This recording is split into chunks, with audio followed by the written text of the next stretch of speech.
So one of the important ideas behind SketchUp is the use of groups and components, and we will quickly review the two and how they should be used. Within SketchUp, you can draw a plane, and as you can see, there's the individual face that I can select, as well as the individual lines.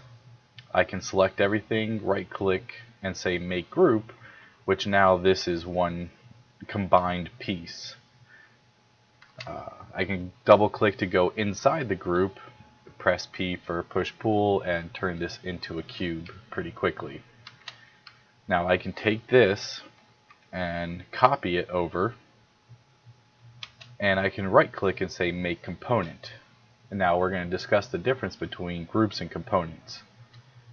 So on this side, let's put the word group just so we're keeping clear what we're trying to do.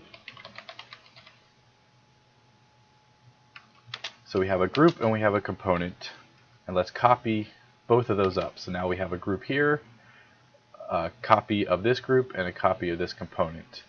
So we'll go inside this group and we'll edit it. Say maybe we'll draw another square and push pull this to make a tower.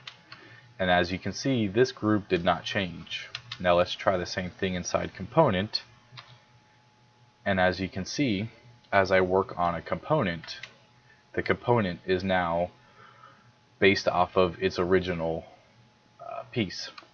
So that's really the major difference between groups and components.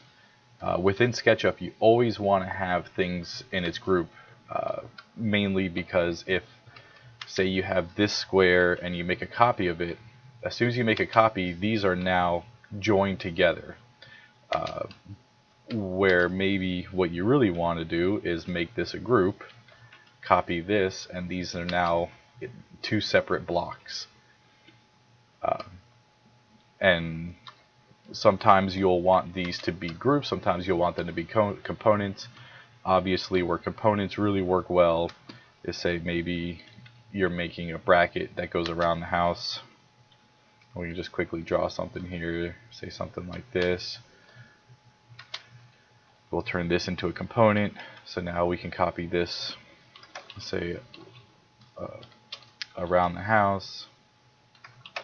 We'll array it. Now if we come back in here and want to edit this and do something a little funkier, maybe we can edit it, and you can see that every one of them updates. So that's the advantage of groups versus components.